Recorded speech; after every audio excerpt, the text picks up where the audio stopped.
you write about how many predicted Vladimir Putin will never invade. He's not going to do that. He doesn't really have a reason to do. He's just saber rattling, and sort of cited the anti-establishment voices on the left and the right, telling us that, look, let's just make concessions. We will secure peace.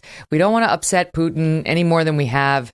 You know, he's ticked off about the NATO thing. That's not a big thing for us. Let's stand down and not upset the guy. Dead wrong, as you point out now. Yeah, well, it hasn't worked out that way. And you know, I don't understand why people are so shocked and surprised today when there have been people predicting this who actually, and the first person who predicted this is Vladimir Putin himself. It seems to me that journalists, both here in the UK and in America, have simply failed to go and listen to his 1 hour speech that he gave 2 days ago, in which he explains very clearly what is about to happen, why he believes it should happen. And Megyn, if I just take a few seconds to lay out what he said. The first thing he said is he spent 40 minutes of an address to the nation talking about the history of the Soviet Union, Russia, and Ukraine. And the purpose of that section was essentially to explain that the existence of Ukraine is a mistake. It should never have happened. The existence of Ukraine is a result of a series of weak decisions made by weak Soviet leaders, starting with Vladimir Lenin. And he explained that Russia should not hold itself to those decisions because they were made in the wrong circumstances by weak people, and they were poor decisions at the time. The second thing he explains is essentially that those weak decisions meant that the Russian nation, the Russian people, were split apart artificially by these weak decision makers. And so a portion of the Russian nation has now found itself, for some reason, being part of Ukraine. And the rest of it, he says, is former territories of Poland and Hungary. And from that itself, you knew that this was never going to stop with the two eastern regions, because if you look at the part of Ukraine that used to be in the Russian Empire, that used to be Russian speaking, that used to be populated by ethnic Russians, that extends all the way up to the capital, Kiev, and possibly beyond. So there was never any way this was going to be just the two so-called breakaway regions. It was always going to be this way. And the second thing that he explains, and I really invite people to go and watch particularly the second part of the speech, is he sort of uses the term CIA more than Alex Jones. He keeps talking about the CIA, NATO. It's not a defensive alliance. They're placing missiles right on our borders and we have to defend ourselves. And the rhetoric is distinctly Cold War-ish. There's no doubt about it. Vladimir Putin is clearly positioning this as we are in a Cold War scenario. He talks about the fact that Ukraine was about to invade. He talks about how the West is positioning its missiles. He talks about the different rockets that America has, the different rockets it's in development now. And he's essentially saying we have to defend ourselves against Western aggression. That is how he's presenting it. So the fact that he was going to invade was beyond any doubt for anyone who was paying attention. The fact that that invasion would not be limited to the two eastern regions is beyond any doubt. And I think it's also fair to say now, beyond any doubt, that he believes we're in a Cold War. And I'm afraid we're going to have to take him at his word.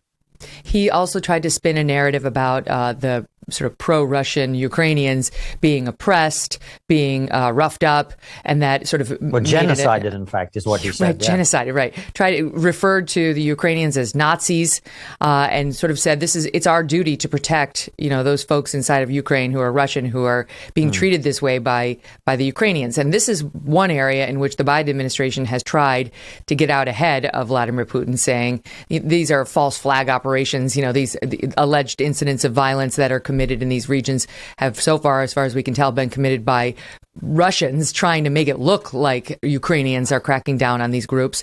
And Biden's been out there over and over trying to predict Vladimir Putin's plans. We're now told in an effort to expose the intelligence so that Putin would know we knew what he was going to do. Not that it stopped him, not that it seems to have deterred him in any way. But I mean, this is an extraordinary moment because Ukraine didn't do anything. There isn't a single thing you can realistically point to that Ukraine did to justify this. This is just a land grab. I mean, it really is the most shocking invasion for absolutely no reason we've seen since World War II. That is true. No, I agree with you. This is a land grab. And the only thing I would say, of course, Ukraine has done nothing to deserve this. But what Ukraine has done is the same thing the West has done, which explains why this is happening. This is the point I've tried to make on my Twitter thread, which you kindly reference, and elsewhere. And I've been talking about this for years now. The West, Megyn, is weak. It is weak, it is divided, it is distracted. And I don't mean that America doesn't have the greatest military in the history of the world. Of course it does. But what does it matter if you're not willing to use your hard and soft power around the world? If we spend more time talking about gender pronouns, or whether cloth masks stop the spread of COVID, or focusing on all this other tangential nonsense, when there's very real things going on in the world, and the moment the West takes its eye off the ball, and I'm so glad, Megyn, this is one of the things that I think makes you such a robust commentator on these issues. You make the point about China, and this is what I've been trying to get people to understand.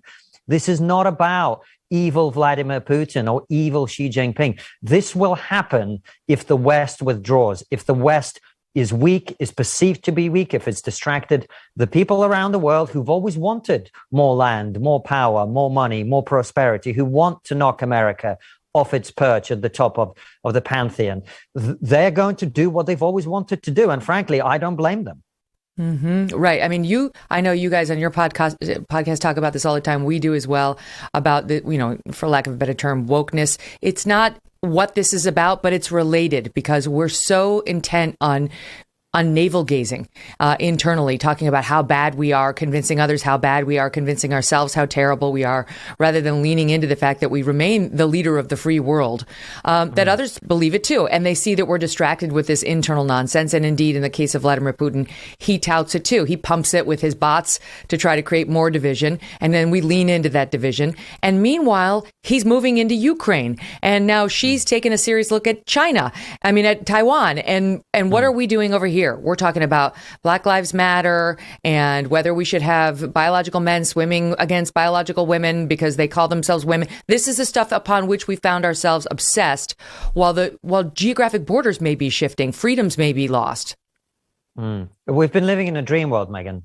We've been living in a dream world where we pretend that people can change their sex, or the most important thing for our society is to focus on something that happened 300 years ago, and all of this other stuff. And frankly, I know that you had your run-ins with President Trump, and I was certainly not a big fan of his at all. I wasn't comfortable with his style. I didn't like some of the things that he said.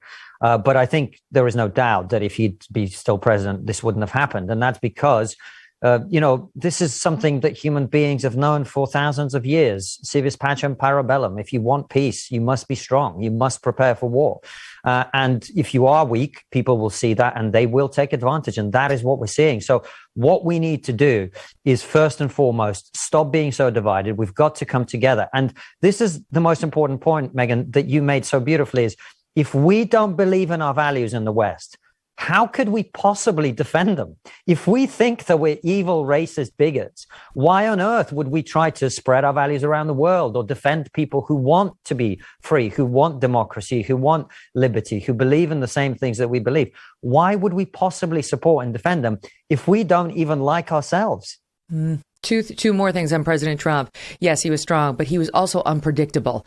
And that had a great way of keeping our foreign adversaries off kilter. You never knew what he was going to do. You knew that it was going to be in America's best interests, and you knew that it could be shocking, and that it would be strong, and it would be decisive, and it might not even please his base back here at home, which made him a bigger threat to people like Putin. But the second thing is, he kept our energy resources flowing. He shut down the Nord Stream 2. He didn't allow this pipeline of money to be flowing to Vladimir Putin from Germany and Europe, and at least tried to fight it. And that's one of the first things Joe Biden revived when he came into office, was basically Russia's coffers, making Putin richer and more emboldened. So while Biden may talk tough about Putin, his actual behavior really hasn't been. And Trump, in a way, was exactly the opposite. He said things about Vladimir Putin like, O'Reilly said he's a killer. He said, well, what about us? We killed a lot of people too.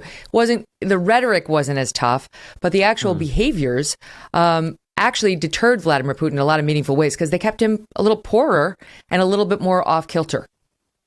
And I think what you're likely to see is, in my opinion, this is, in terms of consequences for the world, this event will have repercussions that will eclipse maybe even 9/11 in terms of the sort of impact it will have on the world. And one of the things I think this spells is a complete and utter end of globalization. The idea that we're going to buy our gas from Russia or buy mission critical technology or manufactured goods from China, or like we do in the UK, we're going to sell off our electricity networks to foreign nations.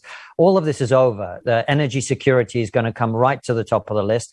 Countries are going to make sure that they can heat their pensioners' homes, irrespective of whether Vladimir Putin allows them to or not. And I think this is going to lead to a massive rejigging of the geopolitical chessboard, with consequences which I think at this point are very difficult to predict.